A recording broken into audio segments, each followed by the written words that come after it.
Alright, last video we're going to be doing chicken breast. I don't have a barbecue or a grill since I live in an apartment without a balcony, so I'm just going to use a nice stainless steel frying pan. So you're going to do direct and indirect cooking. So direct will be the frying pan, think of it like the element is in contact with the pan, chicken will be in contact with that, right? It's direct. Then we have indirect, so we got the oven at 400 degrees. Also have a very excited pup today for the last video. So oven's at 400 degrees and we're going to finish it off in there. So first up, we got two nice big chicken breasts, cleaned up, so all the trimmings are off. And then we have our spice blend. So it's salt, pepper, oregano, thyme, a little bit of paprika. So we're just gonna add this pretty generously. I'm not doing a blackened chicken or anything like that, but these spices will caramelize nice and deep. Not burnt, but it'll have a nice deep color. Flip this over. Keeping in mind that I'm not going to dip my hand back in here now that I have one hand that's raw. So add the spices, just going to rub those in. Nice and even distribution. Back over to the top. So the top of our chicken is going to be the presentation side, right? The bottom side is our non-presentation side. This has the tender on it, chicken tender basically. That one we're going to keep on the bottom. So when we're cooking, we got the presentation side going down first. That's going to get the nicest color. And then we have a neutral oil. So no olive oil, canola oil with a high smoke point is important. So pan's been preheated for quite some time on medium-low heat. So I'm going to put it up to medium heat. When you add the oil to the pan, once it shimmers and it moves super fast, that's how you know it's going to be nice and hot. When we're putting stuff in a pan, we're just going to pop it in and then drop it away from us. If we drop it towards us, there's a chance it could splash. So just right in, push it down. If you're afraid of the pan, that's when you're going to get burnt. Tip it over, make sure there's enough oil, down, and over. Okay, and take a small look. Looking good, it's not sticking. Same thing with this side, not sticking, we're good to go. So we're gonna let this cook for maybe 2 minutes, and we'll see you right back for that. All right, so chicken, it's been about a minute and a half. It's not sticking, which is nice. We're gonna lift it up. Got some nice caramelization, a couple dark spots, but by no means burnt. Flip it over on the other side.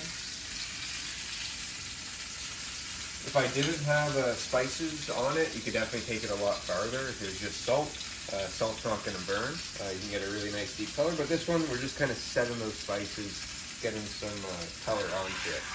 So, we're still going. We get a little bit of color on the bottom side, and we'll be back in another minute and a half, 2 minutes. Alright, so, chicken's now been on that other side. We got some nice coloration, nothing sticking. It is still extremely raw. That's no problem. That's where I'm going to use indirect heat. There's also some spices kind of built into the bottom. I'm going to deglaze with a little bit of chicken stock.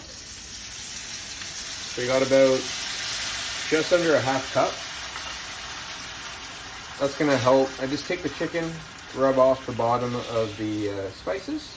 Okay, it's not enough to cover it, but just enough to kind of let them sit in a bath of broth. Turn off the heat, and then this goes in our 400-degree oven. 10 minutes, maybe? We'll take a look in 10 minutes. We'll use the thermometer. It's probably going to be 10 to 15 minutes, and I'll show you how to properly use the thermometer at that point too. Alright, it's time to temp it. We're at about 12-minute cook time now. Now when we probe, we don't want to just shove it right in the top because that's going to now create a hole in your presentation side. Again, we're doing restaurant quality food. We've got fresh tongs, right? I'm not using the same ones I used for the raw chicken.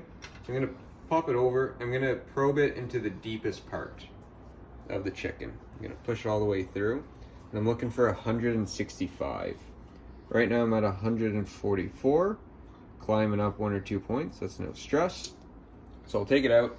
We're almost there. If this was a steak, it would probably be like a medium, about a medium steak. So we definitely don't want that for chicken. We want to take it all the way up to 165 degrees. So I'm going to pop these back in the oven maybe 5 more minutes. While that's happening, I'm going to wash my thermometer. That way when I probe it again, we're not introducing any potential salmonella or other foodborne illness back into the center of the chicken. So pop this guy back in the oven, 5 more minutes, and we'll temp again. All right, so it's been a few more minutes now. Let's just take another temp check. So again, back into the deepest part. Let's see how she goes. Climbing up. 161, 163, 164. Come on, magic number. Piper's cheering it on. 165. Perfect. So these are gonna cook maybe 5 more degrees. Piper, won't it? We're gonna go for about 5 more degrees just through the rest. So we're gonna let this sit for about 5-10 more minutes. All those juices are gonna kind of relax and just redistribute, and we have a beautiful chicken breast. That's about it for me. Thank you so much for everything, Jeff. Piper says the exact same. Hope you have a great rest of your year.